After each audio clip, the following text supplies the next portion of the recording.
So good morning guys. तो चलिए start करते हैं आज के यानी कि 28 नवंबर के इंपॉर्टेंट करंट अफेयर्स को। देखिए पहला प्रश्न क्या है, अभी हाल ही में कौन सा राज्य भारत की पहली साइबर तहसील बनाएगा? तो आंसर होगा मध्य प्रदेश। तो अभी मध्य प्रदेश मंत्रिमंडल ने मध्य प्रदेश राज्य में साइबर तहसील बनाने के प्रस्ताव को मंजूरी दे दी है और इसके बाद मध्य प्रदेश साइबर तहसील वाला देश का पहला राज्य बन जाएगा। तो साइबर तहसील म्यूटेशन प्रक्रिया को आसान बनाएगी और राज्य में कहीं से भी लोग इसका लाभ उठा सकते हैं। इससे होगा क्या, अविवादित भूमि के मामलों में परिवर्तन की प्रक्रिया सुविधाजनक हो जाएगी। अच्छा, इसके अलावा मध्य प्रदेश में नागरिकों को ऊर्जा साक्षर बनाने के लिए 25 नवंबर से ऊर्जा साक्षरता अभियान भी शुरू किया जाएगा और भारत का ऊर्जा साक्षरता अभियान बड़े पैमाने पर चलाने वाला मध्य प्रदेश पहला राज्य बन गया। अब बात मध्य प्रदेश की है तो ये रहा मैप में मध्य प्रदेश। देखो मध्य प्रदेश की कैपिटल क्या है, भोपाल है। भारत का पहला ई वेस्ट क्लिनिक आपको भोपाल में मिलेगा। मुख्यमंत्री हैं शिवराज सिंह चौहान और गवर्नर कौन है, मंगूभाई छगनभाई पटेल। अच्छा, साइबर से आपको याद आएगा, पावर सेक्टर में साइबर सिक्योरिटी लागू करने वाला पहला राज्य कौन सा बना था, मध्य प्रदेश। ये भी ध्यान रखना। और अभी स्वच्छ सर्वेक्षण 2021 की रिपोर्ट आई, उसमें इंदौर 5वीं बार लगातार सबसे स्वच्छ शहर रहा। इंदौर से और क्या क्या प्रश्न याद रख सकते हो आप। स्मार्ट सिटी अवार्ड 2020 जीता था इंदौर ने और सूरत ने। स्वच्छ जल उत्प्रेरक कार्यक्रम क्लीन एयर कैटलिस्ट प्रोग्राम के लिए सेलेक्ट होने वाला भारत का एकमात्र शहर रहा इंदौर। दुनिया में केवल 2 ही शहर चुने गए थे, एक तो ये इंदौर और दूसरा था इंडोनेशिया की कैपिटल जकार्ता। देश का पहला वाटर प्लस शहर ये भी है इंदौर। अभी प्रधानमंत्री नरेंद्र मोदी ने मध्य प्रदेश में राशन आपके ग्राम योजना और सिकल सेल मिशन को शुरू किया था। उसके अलावा मध्य प्रदेश प्रदर्शनकारियों से हर्जाना वसूलने के लिए एक विधेयक लाने वाला तीसरा राज्य बना था आफ्टर उत्तर प्रदेश और हरियाणा। यहीं पे ही मुख्यमंत्री आवास भू अधिकार योजना भी शुरू हुई थी और मुख्यमंत्री राशन आपके द्वार योजना भी यहीं पे शुरू हुई थी। बाकी राष्ट्रीय शिक्षा नीति 2020 को लागू करने वाला दूसरा राज्य ये भी आपका मध्य प्रदेश है, पहला था कर्नाटक। अंकुर योजना भी यहीं की है। अभी मध्य प्रदेश के होशंगाबाद शहर का नाम बदलकर क्या कर दिया, नर्मदापुरम। भारत में पहली बार दुनिया के सबसे पुराने जानवर डिंकिंसोनिया का जीवाश्म मिला था मध्य प्रदेश की भीमबेटका की गुफाओं में। और देखो भीमबेटका से याद आएगा, यूनेस्को वर्ल्ड हेरिटेज साइट यहाँ पे कितनी है, 3 है। कौन कौन सी साइट है, भीमबेटका की गुफाएं, सांची स्तूप और खजुराहो के मंदिर। ये जो खजुराहो के मंदिर हैं किस शैली में बने हैं, पंचायतन शैली में या नागर शैली में। किसने बनवाए, चंदेल शासकों ने बनवाए हैं। कहाँ पर है, छतरपुर मध्य प्रदेश में। पंख योजना यहाँ पे शुरू होती है। एक जिला एक शिल्प अभियान यहाँ पे शुरू होता है। वैसे मध्य प्रदेश में एक रामसर साइट भी आपको मिलेगी, भोजताल। और अगर पूछा जाए कि भारत की पहली हॉट एयर बलून सफारी ये कहाँ पे लॉन्च की गई थी, मध्य प्रदेश के बांधवगढ़ नेशनल पार्क में। तो ये सारे इंपॉर्टेंट पॉइंट मैंने आपको एक साथ बताया, इनको ध्यान रखना। बढ़ते आगे। फिर बताइए हाल ही में राष्ट्रीय अंगदान दिवस ये कब मनाया गया? तो आंसर होगा 27 नवंबर को।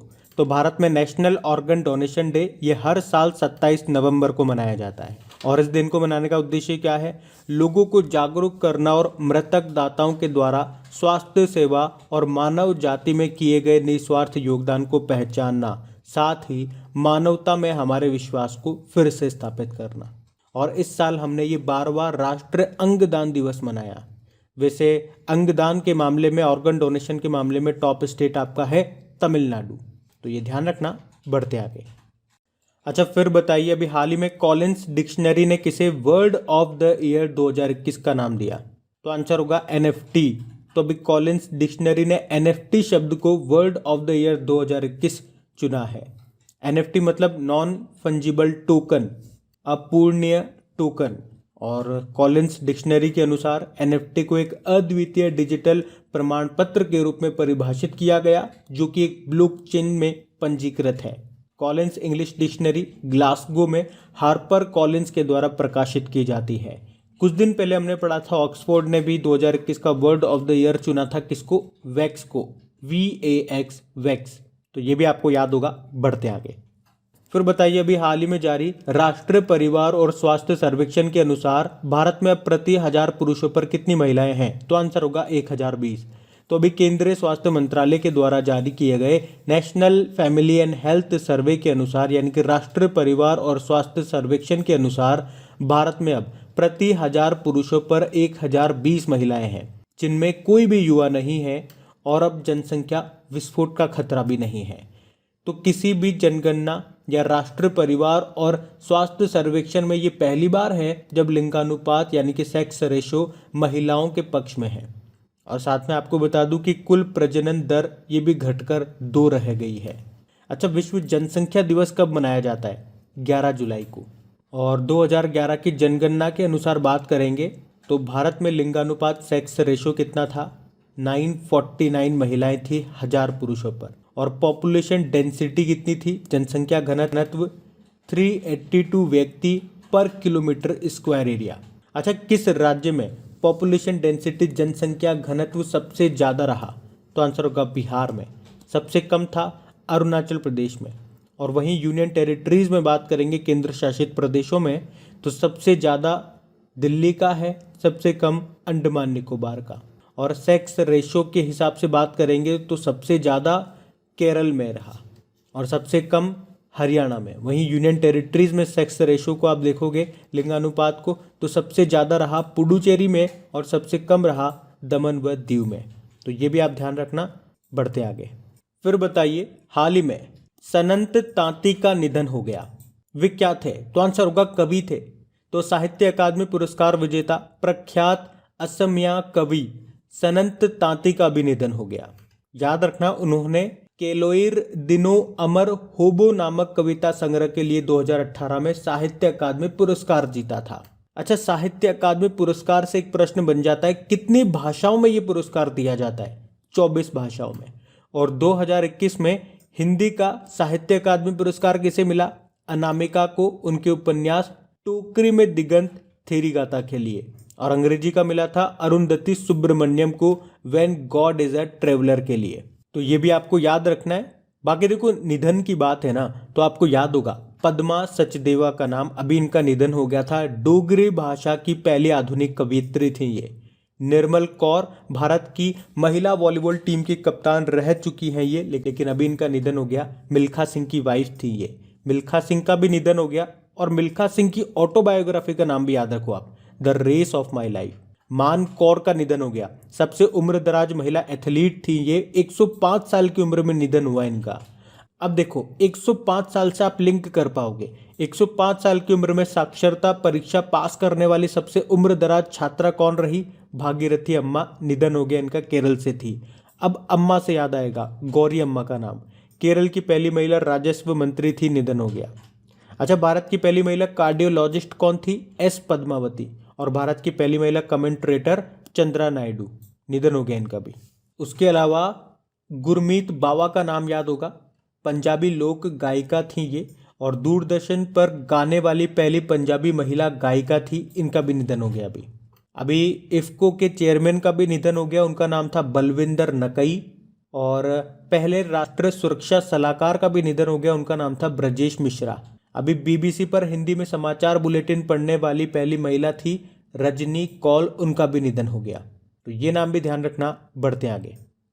चलिए बताइए, अभी नवंबर 2021 में WHO वर्ल्ड हेल्थ ऑर्गेनाइजेशन के द्वारा वेरिएंट ऑफ कंसर्न के रूप में वर्गीकृत पहली बार साउथ अफ्रीका में पाए गए कोविड-19 संस्करण का नाम क्या है? तो आंसर होगा ओमिक्रॉन। तो पहली बार साउथ अफ्रीका में पाए गए कोविड-19 वेरिएंट B.1.1.1.529 को WHO के द्वारा वेरिएंट ऑफ कंसर्न के रूप में नामित किया गया और इसे ओमिक्रॉन नाम दिया गया है। ये ओमिक्रॉन अन्य रूपों की तुलना में अधिक तेजी से फैल सकता है और प्रारंभिक साक्ष्य ने सुझाव दिया कि पुनः संक्रमण इन्फेक्शन का खतरा बढ़ गया है। अच्छा, याद रखना, कोविड-19 एक संक्रामक रोग है, इन्फेक्शियस डिजीज है, जो कि SARS-CoV-2 वायरस के कारण होता है। अभी फाइजर और बायोएनटेक ने नए टीके विकसित करने का फैसला भी किया है, जो कि कोविड-19 वेरिएंट ये जो है ना ओमिक्रॉन के खिलाफ काम करेंगे। आपको बता दूं, डेल्टा B.1.617.2 कोविड-19 वेरिएंट की पहचान सबसे पहले भारत में हुई थी और बीटा B.1.351 पहली बार मई 2020 में दक्षिण अफ्रीका में पाया गया था। तो ये ध्यान रखना नाम। बढ़ते आगे।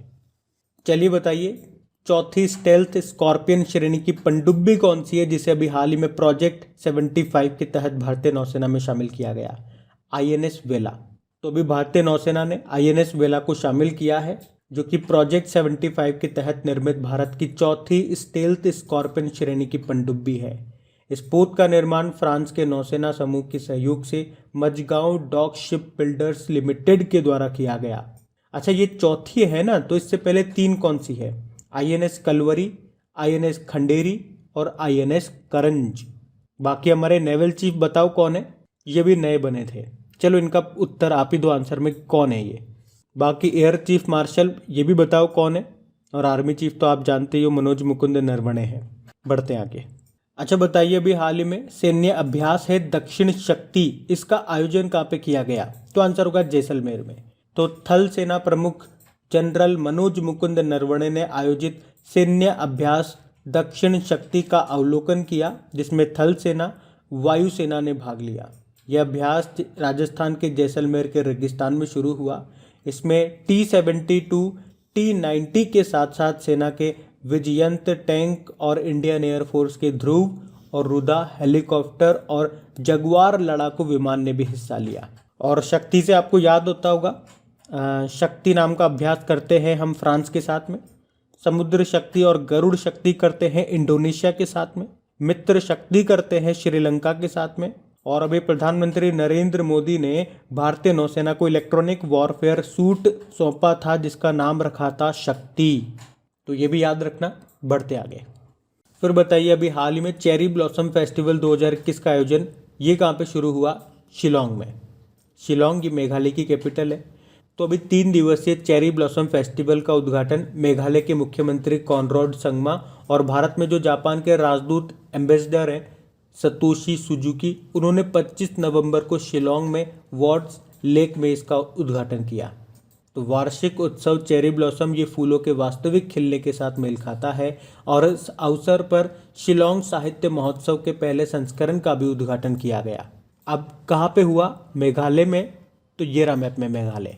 तो मेघालय की कैपिटल शिलोंग हो ही गई है। और याद रखना, असम राइफल्स का हेडक्वार्टर भी आपको शिलोंग में मिलेगा और भारत की 100वीं स्मार्ट सिटी भी यही है। मुख्यमंत्री हो गए कॉनराड संगमा और गवर्नर कौन है? सत्यपाल मलिक। बाकी भारत की सबसे बड़ी सुअर पालन परियोजना ये भी मेघालय में शुरू होती है। और पूर्वोत्तर भारत का पहला जिंजर प्रोसेसिंग प्लांट यानी कि अदरक प्रसंस्करण प्लांट ये मेघालय में स्थापित किया गया। और यहाँ के मुख्यमंत्री ने राज्य में माइक्रो एटीएम को भी लॉन्च किया था। और नॉर्थ ईस्ट में खेलो इंडिया योजना के तहत पहला स्पोर्ट्स स्कूल ये भी शिलोंग में स्थापित किया गया था। प्रधानमंत्री नरेंद्र मोदी ने इस साल की शुरुआत में धुबरी फूलबाड़ी पुल की आधारशिला भी रखी थी, जो कि असम के धुबरी को मेघालय के फूलबाड़ी से जोड़ेगा और इससे 209 किलोमीटर की दूरी 19 किलोमीटर में तय हो जाएगी। अच्छा, अभी मेघालय का 12वां जिला कौन सा बना था? मेरंग। और अभी मेघालय के चेरापूंजी में आपको याद होगा गृह मंत्री अमित शाह ने हरित सोहरा वनीकरण अभियान शुरू किया था। और मेघालय की उमंगोट नदी को भारत की सबसे स्वच्छ नदी भी घोषित किया गया था। और ये माउलिन नोंग गांव में बहती है, जिसे एशिया का सबसे स्वच्छ गांव कहा जाता है। मेघालय में आपको Balphakram national park, Nokrek national park मिलेगा। और यहाँ का स्टेट एनिमल क्लाउडेड लेपर्ड है। तो ये भी ध्यान रखना सारे पॉइंट्स। बढ़ते आगे। फिर बताइए, अभी हाल ही में एसबीआई की एक नई आपदा रिपोर्ट में भारत कौन से स्थान पर रहा? तो आंसर होगा तीसरे स्थान पे। तो अभी हाल ही में भारत 1900 के बाद से प्राकृतिक आपदाओं की संख्या में अमेरिका और चाइना के बाद तीसरे स्थान पर है, जिसमें 756 प्राकृतिक आपदाएं जैसे कि भूस्खलन हो गया यानी कि लैंडस्लाइडिंग, तूफान वगैरह, भूकंप वगैरह हो गए। और 2001 से अब तक टोटल 100 करोड़ लोग इन सबसे प्रभावित हुए हैं और इन आपदाओं के कारण लगभग 83,000 लोगों की जान चली गई है। तो याद रखना, एसबीआई की इस नई रिपोर्ट में ये जानकारी दी गई है, जिसमें पहले स्थान पर अमेरिका को रखा, दूसरे स्थान पर चाइना को और तीसरे स्थान पर रखा भारत को। बढ़ते आगे। फिर बताइए, अभी हाल ही में किसने दुनिया का पहला multi modal brain imaging data और एनालिटिक्स लॉन्च किया? तो आंसर होगा जितेंद्र सिंह। तो विज्ञान और प्रौद्योगिकी मंत्रालय के केंद्रीय राज्य मंत्री हैं ये डॉक्टर जितेंद्र सिंह, और अभी इन्होंने परियोजना स्वदेश का उद्घाटन किया है। स्वदेश परियोजना ये अपनी तरह का पहला बड़े पैमाने का multi modal neuro imaging database है, जिसे विशेष रूप से भारतीय आबादी के लिए डिजाइन किया गया है। इसे डीबीटी राष्ट्रीय मस्तिष्क अनुसंधान केंद्र ने बनाया। और याद रखना, ये भारत का एकमात्र संस्थान है जो तंत्रिका विज्ञान अनुसंधान और शिक्षा को समर्पित है। बढ़ते आगे। बताइए, हाल ही में जल शक्ति मंत्रालय ने किसके साथ मिलकर रिवर सिटीज अलायंस लॉन्च किया है? तो आंसर होगा आवास व शहरी कार्य मंत्रालय। तो अभी जल शक्ति मंत्रालय और आवास व शहरी कार्य मंत्रालय ने मिलकर रिवर सिटीज अलायंस शुरू किया है। वैसे जल शक्ति मंत्री कौन है? गजेंद्र सिंह शेखावत। आवास व शहरी कार्य मंत्रालय किनके पास है? हरदीप सिंह पुरी के पास है। पेट्रोलियम मंत्रालय भी इन्हीं के पास है। तो अभी रिवर सिटीज अलायंस गठबंधन इन्होंने शुरू किया, जिसका उद्देश्य क्या है? नदी के किनारे जो शहर हैं उनका पर्यावरण के अनुकूल विकास करना। और ये कहाँ से शुरू होगा? गंगा नदी बेसिन से, और इसका मुख्यालय होगा दिल्ली में। चलो आप तो ये बताओ, पहला राष्ट्रीय जलमार्ग ये कहाँ पर स्थित है और कहाँ से कहाँ? ये गंगा नदी के ऊपर स्थित है और प्रयागराज से हल्दिया के बीच में स्थित है। और गंगा नदी के किनारे सबसे स्वच्छ शहर बताओ कौन सा है? वाराणसी है। अच्छा, दूसरा राष्ट्रीय जलमार्ग ये ब्रह्मपुत्र नदी के ऊपर स्थित है, असम में सदिया से डुबरी के बीच में स्थित है। याद रखना ये भी। बाकी हर घर जल वाला पहला राज्य आप जानते ही हो, गोवा है। और 24 घंटे 7 दिन नल से स्वच्छ जल देने वाला पहला शहर बना उड़ीसा का पुरी। वैसे हर घर जल का लक्ष्य क्या है केंद्र सरकार का? 2024 का है। अच्छा, अमर क्रांति का संबंध किससे है? नदी जोड़ो परियोजना से है। बाकी वाटर प्लस सिटी का सर्टिफिकेट पाने वाला पहला शहर आपको बताइए इंदौर है, तो ध्यान रखना ये। अब बात करेंगे कल के वीडियो में पूछे गए प्रश्न के उत्तर की। तो कल के वीडियो में आपसे पूछा था कि दुनिया का पहला डार्ट मिशन अभी लॉन्च किया किसने? नासा ने। डार्ट मतलब हो गया डबल एस्टेरॉयड रीडायरेक्शन टेस्ट। आप सभी ने प्रश्न का बिल्कुल सही उत्तर दिया। और गाइस, सेशन अच्छा लगा है, हेल्पफुल लगा है तो प्लीज़ वीडियो को लाइक करके अपने दोस्तों के साथ में शेयर ज़रूर करना। जो भी आपका स्टडी ग्रुप हो गया व्हाट्सएप पे या फेसबुक पे, एक बार वीडियो के लिंक को शेयर ज़रूर कर देना प्लीज़। और इन सभी क्वेश्चन का क्विज आपको आपकी क्रेक एग्जाम एप्लीकेशन पे मिल जाएगा। वहाँ पे जाकर के आप इनके अच्छे से प्रैक्टिस कर सकते हैं, इनका अच्छे से रिविजन भी कर सकते हैं। वहीं पर आपको इनकी PDF भी मिल जाएगी। एप्लीकेशन का लिंक आपको कहाँ मिलेगा? नीचे डिस्क्रिप्शन में। Thank you guys.